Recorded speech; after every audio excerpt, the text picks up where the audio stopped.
This is the IELTS listening test. You will hear a number of different recordings, and you will have to answer questions on what you hear.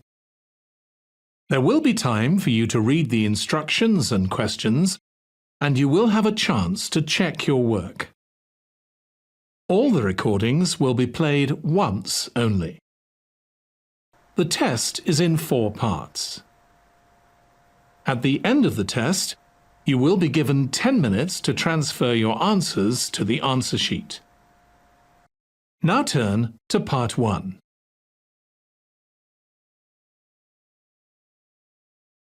Part 1.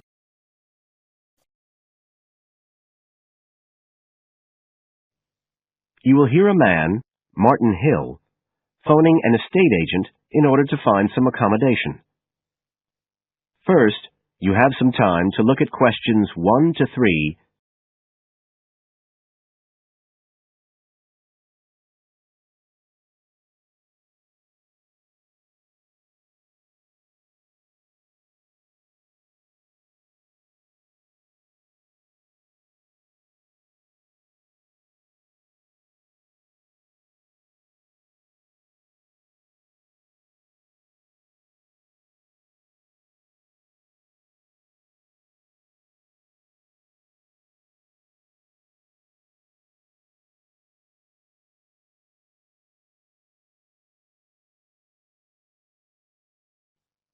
Now we shall begin.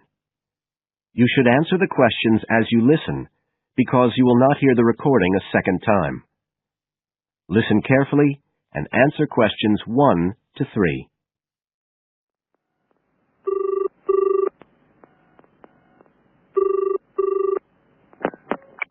Hello, Brindle's estate agents here. How may I help you? Oh, good morning. I'm ringing to see what flats you have for rent at the moment. Right. Can I start by just taking your name, Mr. Hill. Martin Hill. Right. And are you looking for a flat for yourself or, a family, perhaps? Well, it's the 3 of us, myself and 2 friends. We're going to share together. I see. What about employment? Are you all students? Oh, no, we've all got full-time jobs. 2 of us work in the central bank, that's Chris and me, and Phil, that's the other one, is working for Hallam Cars, you know, at the factory about 2 miles out of town. I'll put you down as young professionals then. And I suppose you'll be looking for somewhere with 3 bedrooms? Yeah, at least 3. But actually, we'd rather have a 4th room as well, if we can afford it. For friends staying over and stuff. Is that with a living room to share, plus kitchen and bathroom? Yeah, that sounds good. But we must have a bathroom with a shower. We don't mind about having a bath, but the shower's crucial. Okay, I'll just key that in. And are you interested in any particular area? Well, the city centre would be good for me and Chris, so that's our first preference. But we'd consider anything in the west suburbs as well, really. Actually, for Phil, that'd be better, but he knows he's outnumbered. But we aren't interested in the north or the east of the city. Okay, I'm just getting up all the flats on our books. Now you have some time to look at questions 4 to 10.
Now listen and answer questions 4 to 10.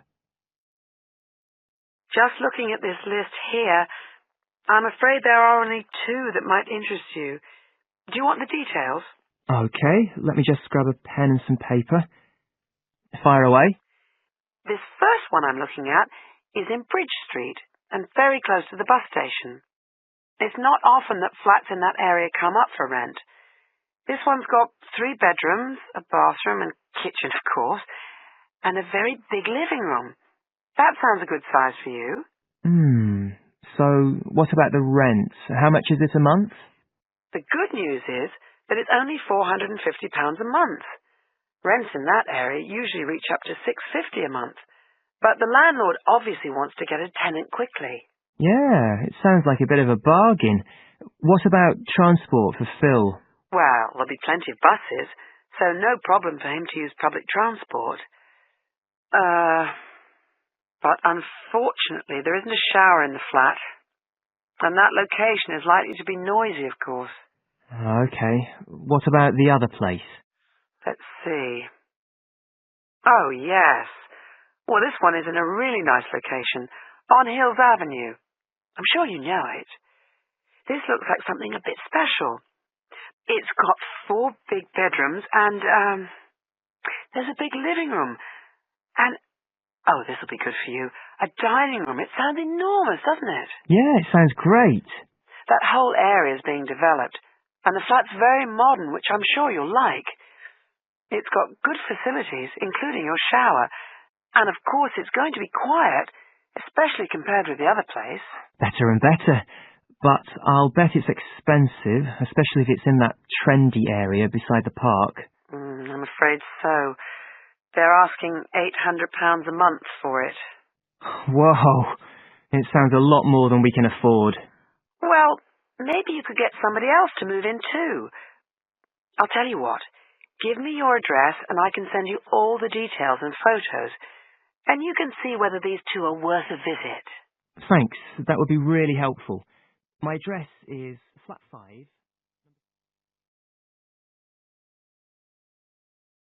That is the end of part 1. You now have 1 minute to check your answers to part 1.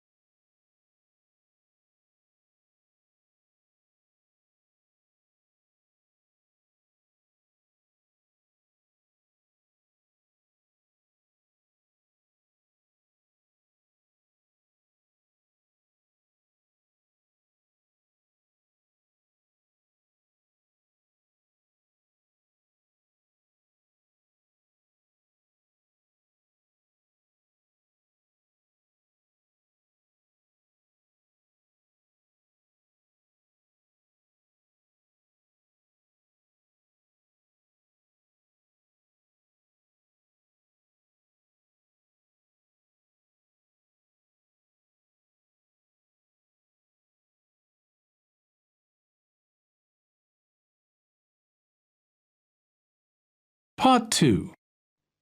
You will hear a tour guide welcoming a group of visitors to the British Library and telling them about the library and what they will see there. First, you have some time to look at questions 11 to 15.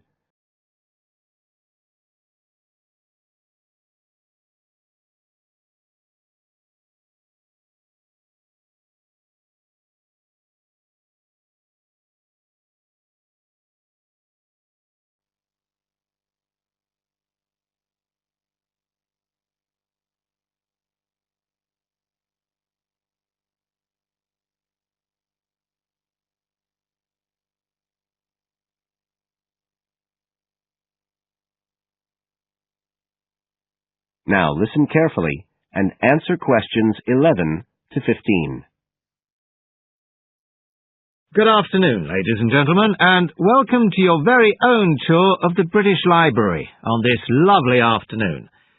My name is Tony Walters, and I'm your guide for today.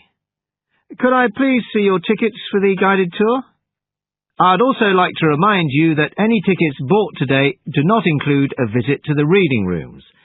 I'm afraid we don't do visits on Fridays, or any weekday during working hours, so as not to disturb the readers. But if you do want to see those rooms, the only day there are tours is on Sundays. So, I don't want anyone to be disappointed about that today. OK? Thank you. Right, we'll start with a brief introduction. As many of you know, this is the United Kingdom's National Library, and you can see that this is a magnificent modern building. It was first designed by Sir Colin St. John Wilson in 1977, and inaugurated by Her Majesty the Queen more than 20 years later in 1998. As you can see, the size is immense, and the basements alone have 300 kilometres of shelving, and that's enough to hold about 12 million books. The total floor space here is 100,000 square metres, and as I'll show you, the library houses a huge range of facilities and exhibition spaces, and it has 1,000 staff members based here in the building. So, you can appreciate the scale of our operation. In fact, this was the biggest publicly funded building constructed in the United Kingdom last century. It is still funded by the government as a national institution, of course, and it houses one of the most important collections in the world. The different items come from every continent and span almost 3,000 years. The library isn't a public library, though. You can't just come in and join and borrow any of the books. Access to the collections is limited to those involved in carrying out research. So it's really a huge reference library for that purpose, and anyone who wants to consult any materials that are kept here can formally apply to use the library reading rooms. You now have some time to look at questions 16 to 20.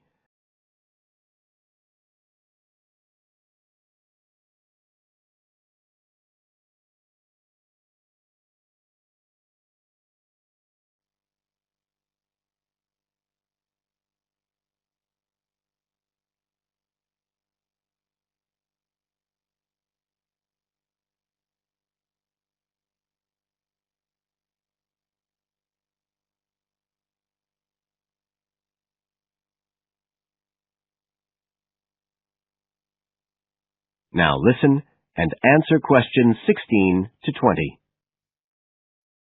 Right. Well, here we are, standing at the meeting point on the lower ground floor, just to the right of the main entrance. I've given you all a plan of the building so that we can orientate ourselves and get an idea of where we'll be going. Now, outside the main entrance, you'll see the wide piazza with the stunning sculpture of Newton. The sculptor was Paolozzi, but it's based on the famous image by William Blake, and it's definitely worth a closer look. On the other side of the piazza from the statue is the conference centre, which is used for all kinds of international conventions. We'll take a quick look inside at the end of our tour. Looking ahead of us now, you'll see that we're standing opposite the staircase down to the basement, where you'll find the cloakroom, and to the left of that, we have the information desk, where you can find out about any current exhibitions, the times of the tours, and anything you need to know, if you don't have a tour guide. As you can see, on this lower ground floor, we also have a bookshop. That's the area over to the left of the main entrance. You'll be free to browse there when we get back to the ground floor. Now, opposite the main entrance on this floor, we have the open stairs leading up to the upper ground floor. And at the top of them, in the middle of the upper ground floor, you can see a kind of glass-sided tower that rises all the way up through the ceiling and up to the first floor. This is called the King's Library. It's really the heart of the building. It was built to house the collection that was presented to the nation in 1823 by the King. You can see it from every floor above ground. When we go up there, you'll find the library's treasures gallery on the left. Can you find it on your plan? That's the exciting one. So we'll be visiting that first, but we'll also take a look at the stamp display situated behind it on the way to the cafe, A lot of people miss that. The cafeteria runs along the back of the floor, and in the right-hand corner you'll find the lifts and toilets. Always good to locate them. The other main area on that floor is the public access catalogue section, and I'll show you how that operates when we get up there.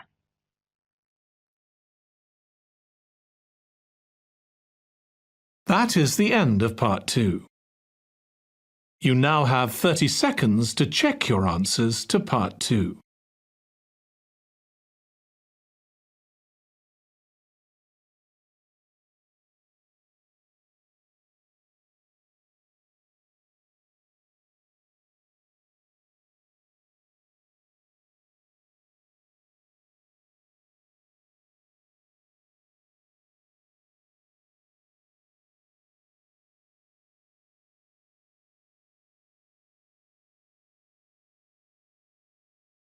Part 3.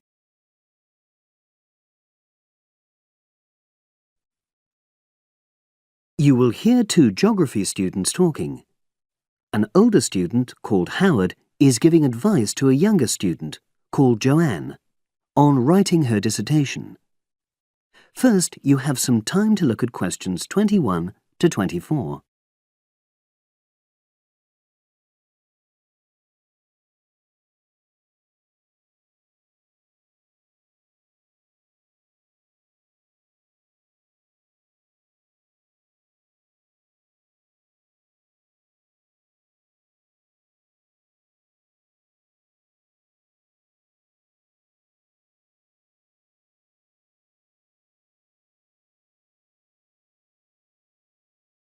Now listen and answer questions 21 to 24. Hi, Howard. I haven't seen you for a while. Hi, Joanne. Yeah, they're keeping us really busy on the postgraduate programme. But how are you? You'll be starting your dissertation soon, won't you? Yeah, tutorials start next week. I've got Dr. Peterson. You'll remember it all from last year, of course. It's not something you forget easily. Oh.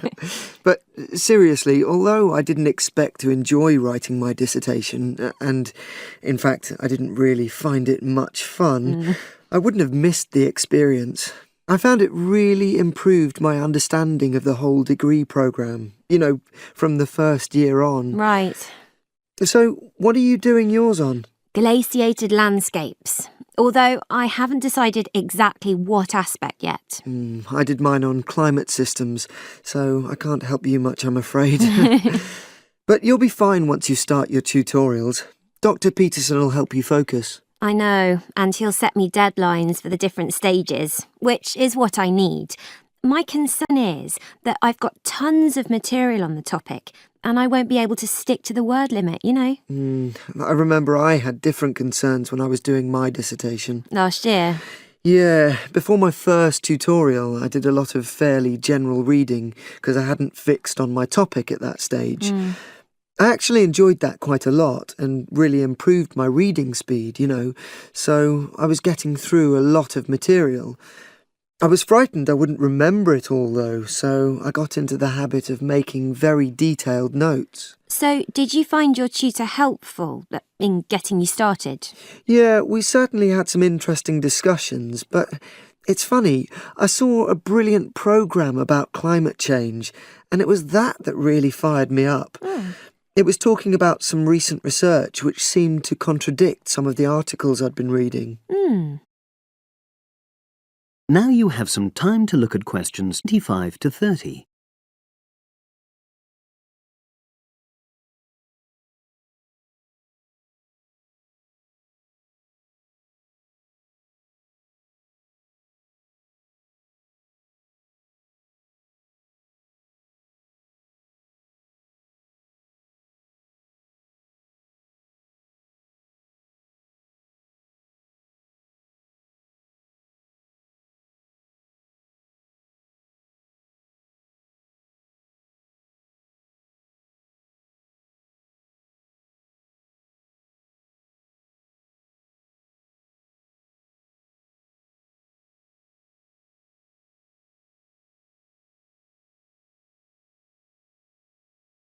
Now listen and answer questions 25 to 30. So you say your tutorials start next week? Yeah. Well, the first month's crucial. You've got to meet your tutor and decide on your focus, but don't become too dependent on him. Don't see him every week, only when you want to check something. Right. Once you've got the focus, you've got to get reading. It's helpful to look through the bibliographies for all the course modules relating to your topic, and get hold of any books you think you'll need. I haven't got much money. I mean, get the books from the library, far better. And I suppose I should prepare a detailed outline of the chapters? Yeah, absolutely. But don't feel you have to follow it slavishly. It's meant to be flexible. OK. Now, I'm someone who likes to get writing quickly. I can't just sit and read for a month. Not like me, then. But if that's what suits you, your natural approach, then you really ought to start immediately and write the first chapter. Right. Now, Joanne, about the library, it's worthwhile getting on good terms with the staff. They aren't always helpful with undergraduates. I suppose they focus on postgrads more. Maybe. But show them you're serious about wanting to do good work. And what if I can't find what I need? Well, there's interlibrary loans. Borrowing books from other libraries, but I've heard it isn't all that reliable. You're right, but you probably won't need it anyway. Be positive. The library is likely to have most things you need. And during the dissertation writing period, you can take out 15 instead of the usual 10 books. Should I look at previous year's dissertations? You can do. But I won't know which are the good ones. The library only keeps the best, and the staff can advise you. Are they willing to do that? Oh, yeah. And I'm worried about getting journal articles from the electronic library. Well, have you tried to find any yet? No. Well, you should. It's really straightforward. That's obviously something I'll have to look into. Dr. Peterson will help. Yeah, I know I can go to him if I have any worries. Except he will be away in the second month. It's the holidays. You should ask him what to do while he's away. Gosh, yeah. But I suppose I can get a lot of support from course mates. I know a couple of people who are thinking of doing the same topic as me. Take care. Collaboration can become dependency. I think better see how that works out, what the people are like. You're probably right. About other reading, I suppose Dr. Peterson will recommend plenty of good articles to get me started. One thing I'd find out is what his attitude is to internet sources. Surely not in this day and age. I'd better get that sorted out right at the beginning. I would if I were you. And I've also got some questions about the research sections. How much time I should spend explaining the process? Well, I think that's up to you. You can see how it develops as you're writing. OK.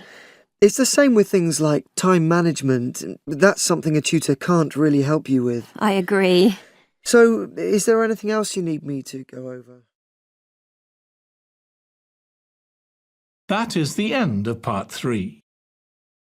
You now have 30 seconds to check your answers to part 3.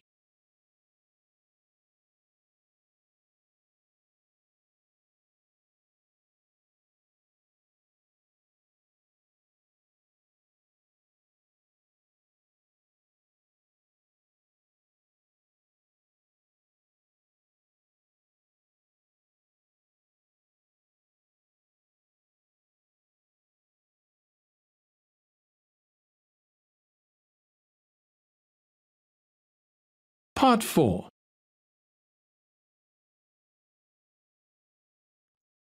You will hear a psychology undergraduate describing the research she is currently doing on expertise in creative writing.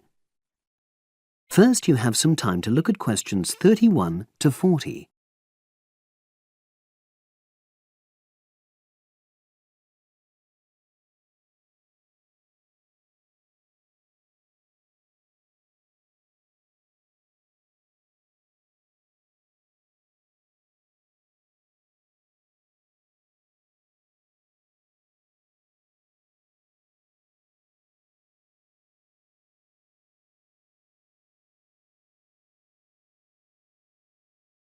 Now listen and answer questions 31 to 40.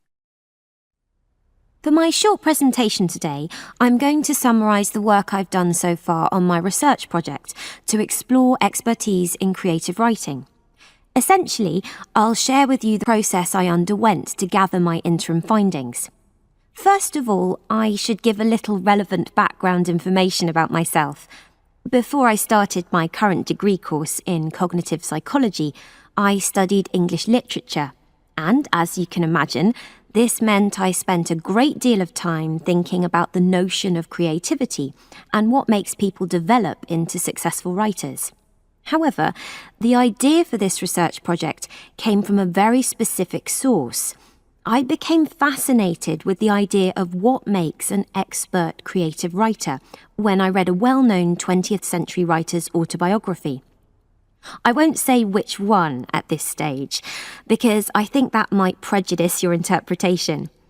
Anyway, this got me thinking about the different routes to expertise. Specifically, I wondered why some people become experts at things whilst others fail to do so, in spite of the fact that they may be equally gifted and work equally hard. I started to read about how other researchers had explored similar questions in other fields. I began to see a pattern that those studies which involved research in a lab were too controlled for my purposes, and I decided to avoid reading them. I was quite surprised to find that the clearest guidance for my topic came from investigations into what I call practical skills, such as hairdressing or waiting tables. Most of these studies tended to use a similar set of procedures, which I eventually adopted for my own project.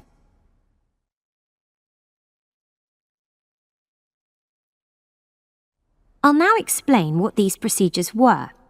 I decided to compare what inexperienced writers do with what experienced writers do. In order to investigate this, I looked for 4 people whom I regarded as real novices in this field, which proved easy, perhaps unsurprisingly. It proved much harder to locate people with suitably extensive experience who were willing to take part in my study. I asked the first 4 to do a set writing task and, as they wrote, to talk into a tape recorder, a technique known as think aloud. This was in order to get experimental data. Whilst they were doing this, a research assistant recorded them using video. I thought it might be helpful for me in my transcriptions later on. I then asked 4 experienced writers to do exactly the same task. After this, I made a comparison between the 2 sets of data, and this helped me to produce a framework for analysis. In particular, I identified 5 major stages which all creative writers seem to go through when generating this genre of text. I think it was fairly effective, but still needs some work, so I intend to tighten this up later for use with subsequent datasets. I then wanted to see whether experienced writers were actually producing the better pieces of writing. So I asked an editor, an expert in reviewing creative writing, to decide which were the best pieces of writing. This person put the 8 pieces of work in order of quality, in rank order, and using his evaluations, I was then able to work out which sequence of the 5 stages seemed to lead to the best quality writing. Now, my findings are by no means conclusive at this point. I still have a long way to go, but if any of you have any questions, I'd be happy to answer them and go.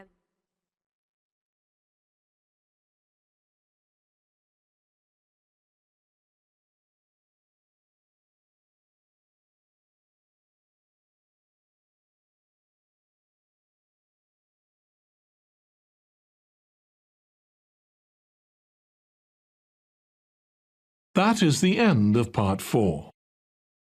You now have 1 minute to check your answers to part 4. That is the end of the listening test. In the IELTS test, you would now have 10 minutes to transfer your answers to the answer sheet.